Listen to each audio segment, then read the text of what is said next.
sejam bem-vindos ao meu canal.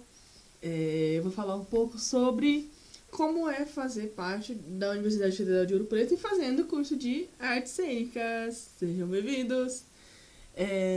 Acho que uma coisa muito legal de falar sobre a da universidade que eu faço parte, né, que eu sou estudante, é que ele é uma universidade pública. Por que eu tô falando isso? Porque hoje, atualmente, eu dou aula em um cursinho, né, que faz parte do projeto, chama cursinho pré-universitário humanista. E não só nesse cursinho, mas outros cursinhos que eu fiz parte, que eu dei aula em outros lugares, em eventos também. Muitas vezes uma questão que era muito perguntada era sobre a gratuidade. E universidades federais, estaduais, elas são gratuitas, tá? Elas são universidades públicas. Teoricamente, pelo menos, são gratuitas. Lógico, tem lugares que a pós-graduação delas são pagas, tá? Ou pelo menos uma taxa menor, algo assim. Mas a graduação, a sua graduação, ela é pública. Então, a Universidade Federal de Ouro Preto, ela é gratuita. Isso é uma coisa muito legal de ressaltar, porque uma vez eu já dei aula para alguns alunos, né, em espaços alternativos, como por exemplo até mesmo em um bar, e uma dúvida foi, quando eu passei, né, foi na mesma época que eu passei na Universidade de Ouro Preto, e eles perguntaram: nossa, mas você vai pagar muito caro, né? Ou você ganhou bolsa? Eu falo: não, é gratuito. E isso é uma coisa que não é tão... não é uma coisa que eles sabiam, né?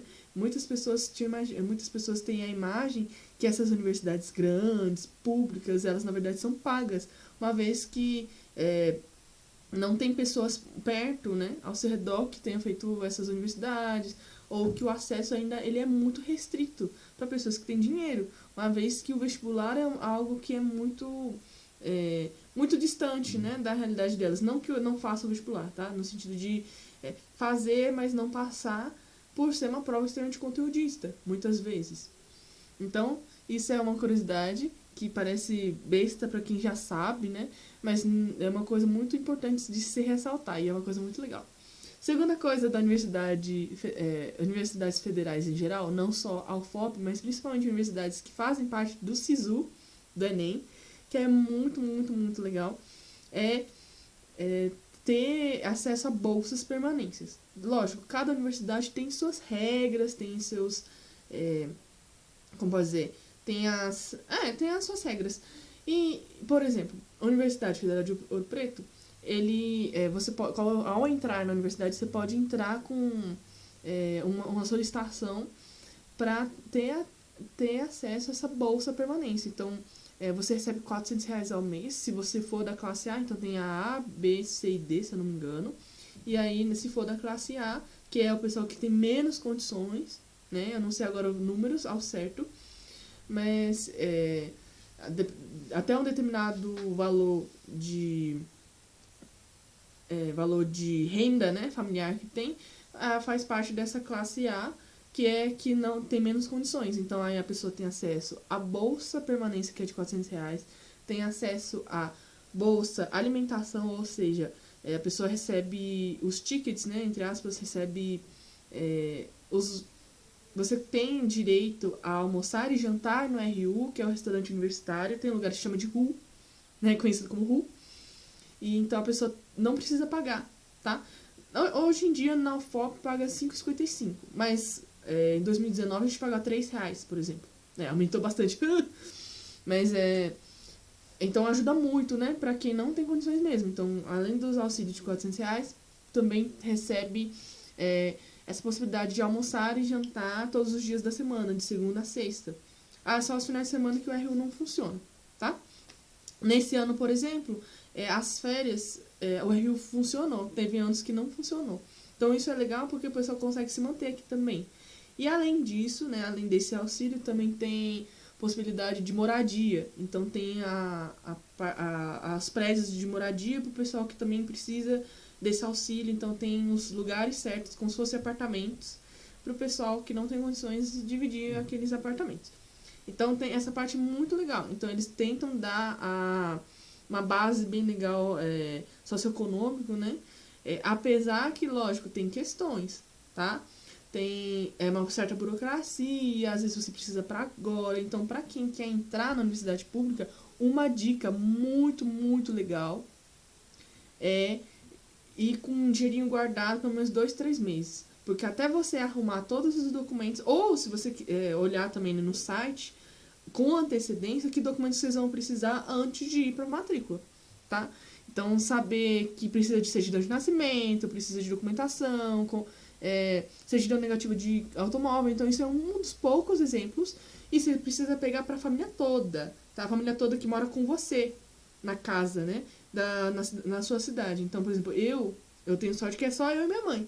Mas mesmo assim, já deu um trabalhão para arrumar a documentação meu e dela. Então, para quem tem família muito grande, tem irmão, tem irmã, tem pai, mãe, vovó que mora junto, tio, tia, então vai dar um trabalhão. Então, já ir vendo isso antes, tá? Porque senão vai ficar 2, 3 meses sem receber a bolsa por contas burocráticas. Então, isso é uma questão. Mas a parte de auxílio é muito legal, das universidades federais, principalmente. Um outro exemplo de auxílio que existe são as bolsas. Só que essas bolsas universitárias são não necessariamente para pessoas que não têm condições, tá? Então, por exemplo, tem bolsa de iniciação científica, tem bolsa de extensão, tem bolsa de monitoria. Esse tipo de bolsa é mais por questão de... É como se você fizesse um estágio dentro da universidade, é como se você trabalhasse também dentro da universidade. Então, você trabalha de outras formas e recebe de outras formas. Essas bolsas, elas não podem ser acumulativas entre si. Então, por exemplo, se eu faço iniciação científica com bolsa, aí eu não posso ter para monitoria, mas eu posso ter a bolsa para a minha manutenção na universidade, por exemplo. Eu posso ter a bolsa de auxílio, né? Que é uma outra coisa, não tem nada a ver, mas eu não posso repetir essas bolsas em relação acadêmica, tá? Então, mas isso quando vocês entrarem aqui, vão ficar sabendo, vão atrás, mas o importante é que vocês saibam que tem esses tipos de auxílio, esses tipos de bolsa, porque isso vai facilitar demais na vida de vocês quando vierem à universidade. Outra curiosidade sobre a universidade é questão de horários, que é uma coisa que muita gente tem dúvida. Por exemplo, nós recebemos a primeira grade, né, no primeiro semestre com os horários. Beleza, aquele horário normalmente não pode mudar, porque primeiro é a base que você tem que ter no primeiro semestre. Mas a partir dos outros semestres, você pode trancar, você pode pegar ou não a obrigatória daquele semestre. Quero deixar para depois, quero deixar antes. Isso é uma coisa que normalmente na universidade particular não tem como fazer. Então, por exemplo, se eu quero pegar uma matéria do 7º período, eu estou no 4º, mas para adiantar, eu tenho que pedir quebra de requisito, por exemplo, dependendo da disciplina. Mas eu posso fazer isso. Ou eu falo assim, eu tenho uma disciplina de voz 2 no meu 2º semestre, no caso do meu curso de artes cênicas. Eu quero deixar para depois, tá? Falo assim, eu quero deixar para depois porque esse bate com o horário de uma eletiva que eu queria pegar agora, de uma outra disciplina que eu queria pegar, e é o mesmo horário, então eu posso deixar para depois, tá? Então, esse tipo de flexibilidade de horários, mais ou menos, tá? Você precisa fazer todas as suas obrigatórias para se formar, né? E um certo número de eletivas. Então, não é uma festa, mas você tem a responsabilidade e o direito, o dever, né? De poder, então, mexer com seus horários. Lógico, tomar muito cuidado, né? Não é ficar que nem a bonita lá. Mas não, vou deixar tudo pra depois, dou conta depois. E aí chega lá, tem que fazer o TCC, tem que fazer 30 matérias e tem limite de matérias que você pode fazer por semestre, tá? Não em número, mas em horas. Então, por exemplo, eu tenho o limite no caso da UFOP é 54 horas semanais. Se eu tenho disciplinas de 2 aulas, são consideradas 2 horas já. Tem disciplina de 4 créditos, né? Tem alguns lugares que chama de crédito. 4 aulas, então, de 4 aulas de 50 minutos, já são consideradas 4 horas, e assim por diante. Mas eu não vou ocupar 54 horas na semana.